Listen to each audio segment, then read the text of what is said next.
আসসালামু আলাইকুম। আমরা এখন চলে আসলাম খুলনায়। আজকে আপনাদের দেখানোর চেষ্টা করব খুলনা রেলওয়ে স্টেশন। এই রেলওয়ে স্টেশনটি পুরাতন রেলওয়ে স্টেশন। আজকে আপনারা দেখছেন পুরাতন রেলওয়ে স্টেশনের যে জায়গায় একসময় লোকজনের সরগরম থাকতো, এই জায়গাটা এখন আমরা এখানে হচ্ছে মেইন গেট।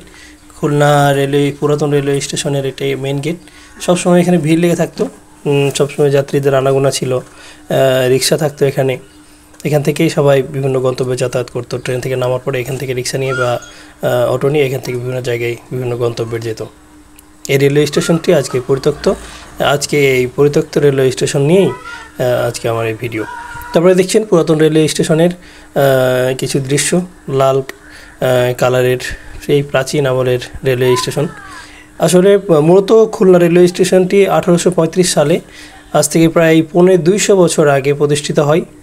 তখন থেকে এখানেই রেলওয়ে কার্যক্রম চলে আসছিল।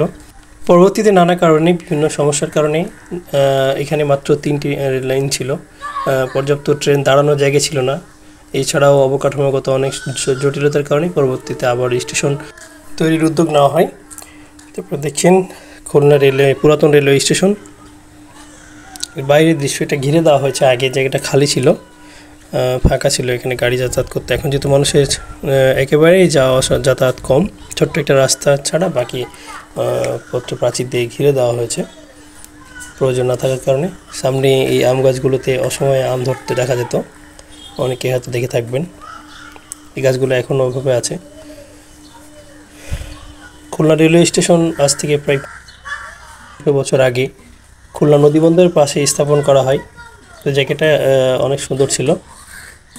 এটা মূলত রেলওয়ে স্টেশন থেকে লঞ্চঘাটের দূরত্ব ছিল মাত্র 1 থেকে 1.5 মিনিট, 2 মিনিটেরও কম সময়। এখন একটা জঙ্গলে পরিণত হয়েছে সেই প্রাচীন রেলওয়ে স্টেশনটি, যেটা একসময় সবসময় সরগরম থাকতো। রাত দিন 24 ঘন্টা হই হুল্লোড় লেগেই থাকতো মানুষের আসা যাওয়ায়। এই স্টেশনটি আজকে পরিত্যক্ত অবস্থায় পড়ে রয়েছে। একসময় ঐতিহ্য, গৌরব আজ সব বিলীন হয়ে গেছে। আজকে কোনো মানুষ এখানে যায় না সাধারণত। আমি প্রথম রেলওয়ে স্টেশনে গিয়েছিলাম 2013 সালে। অনেক স্মৃতি এখানে আছে, এই কারণে বারবার এই কথাগুলো মনে পড়ছে। এইটা হচ্ছে টিকিট কাউন্টার। এইটা টিকিট কাউন্টার। এখানে লাইনে দাঁড়াতে হতো। এখানে লাইনে দাঁড়িয়ে মাত্র 2টা কাউন্টার ছিল। 2 কাউন্টার থেকে টিকিট সংগ্রহ করতে হতো। জায়গাটা অনেক বড়। এখানে লাইন ধরে থাকতে হতো অনেক সময়। যখন টিকিটের ভিড় হতো এখানে লাইন ধরে টিকিট কাটতে হতো। এই জায়গাতে এখানে আর ভুলেও কেউ আসে না। বিভিন্ন ধরনের অবহেলা অযত্নে পড়ে রয়েছে। আর এই জায়গাগুলো, এই যে পানির রবি থেকে করে দেওয়া পানির ব্যবস্থা, এই জায়গাটাও পানির জন্য মানুষ ভিড় করে থাকতো অনেক সময়। এখানে রেলওয়ে স্ন্যাক্স বার, শুধুমাত্র সাইনবোর্ডটাই আছে, আর কিছু নাই। এখানে বিভিন্ন অফিস ছিল রেলওয়ের সেই সময়ে। এখন পর্যন্ত সেগুলো আছে, কিন্তু ভিতরে কোনো অফিসিয়াল কার্যক্রম নাই। এখানে শুধুমাত্র কিছু কারণে ট্রেনগুলো নিয়ে আসা হয়, স্ট্যান্ড করার জন্য নিয়ে আসা হয় মূলত। এখানে কোনো সুস্থ মানুষ এখন থাকে না। 2013 সালে একবার রাত্রে আসছিলাম একটি কাজে। তো এই হঠাৎ করে ফোনে চার্জ শেষ হয়ে যাওয়ার কারণে আর যোগাযোগ করতে পারিনি। সেই কারণে আমাকে সারা রাত স্টেশনে কাটাতে হয়। সারা রাত হাঁটাহাঁটি করে পার করে সকালে অনেক জায়গায় ঘুরে এক জায়গায় ফোন চার্জ করে তারপর তো ওনার সাথে যোগাযোগ করে কাজটা কমপ্লিট করি। তো এই ঘটনারও সাক্ষী এই স্টেশন। আপনাদেরও অনেকেরই অনেক ঘটনার সাক্ষী এই স্টেশন হয়ে থাকবে অবশ্যই। যাই হোক, উপর থেকে দেখানোর চেষ্টা করছি আপনাদের। উপর থেকে প্রায় ওভারব্রিজের উপর থেকে দেখানোর চেষ্টা করছি। পাশেই রূপসা নদী, ওই সাইডে হালকাভাবে দেখা যাচ্ছে রূপসা নদী। আর এটা হচ্ছে রেলওয়ে স্টেশনের ওভারব্রিজ। আর এটা এই সাইডে হচ্ছে খুলনা নদী বন্দর। একটু বাম সাইডে গেলে খুলনা নদী বন্দর, আর ডান সাইডে গেলে খুলনা শহর। তো একসময় এই স্টেশনে অনেক সময় কাটানোর সুযোগ হয়েছে। তো মূলত এখনের সময় আর তখনের যে সময়, এই 2 সময়ের মধ্যে কোনো মিল খুঁজে পাওয়া যাচ্ছে না। মনে হচ্ছে সবই স্বপ্ন। মনে হচ্ছে একসময় এত হই হুল্লোড় ছিল এই স্টেশনটাতে, এত জমজমাট ছিল রেলওয়ে স্টেশনটি। এখন মনে হচ্ছে বিশ্বাসই হতে চায় না। তো এটা একটা পুরাতন মেইল ট্রেন রাখা আছে এখানে। মালামাল কিছু এখানে আসে, মালামাল লোড আনলোড করা হয়। আর বিভিন্ন সময় বিভিন্ন প্রয়োজন হলে এখানে কিছু ট্রেন আসে। এছাড়া সবসময় এই জায়গাটা খালিই থাকে। আগে যেখানে দাঁড়ানোর জায়গা পাওয়া যেত না, সেখানে কেউ মানে ভুলেও দাঁড়াতে চায় না, এরকম অবস্থা একটা।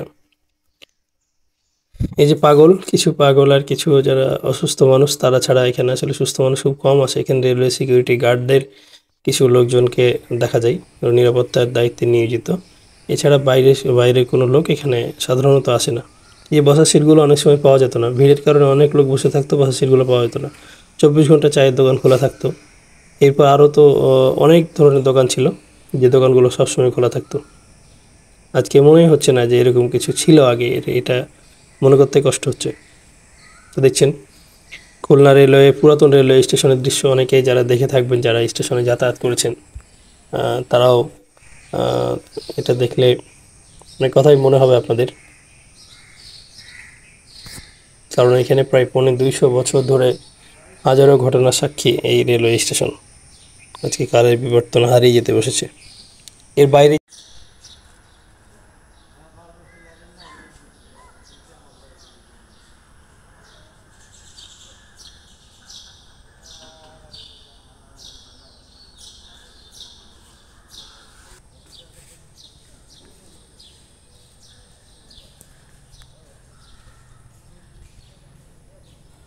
এটা হচ্ছে মসজিদের রাস্তা। এই রাস্তা দিয়ে রেলওয়ে স্টেশন, মসজিদ আছে, মসজিদে যাওয়া যায়। তারপর আমরা প্ল্যাটফর্ম থেকে বের হয়ে আসলাম। এখানে সামনে একটা চমৎকার মসজিদ আছে, এটা একটু দেখার চেষ্টা করব। এটা টিকিট কাউন্টার, আমরা টিকিট কাউন্টার যাওয়ার সময় দেখে নিচ্ছি। তো অনেকদিন এখানে আসা হয়নি, কারণ ট্রেন যেহেতু নতুন স্টেশনে দাঁড়ায়,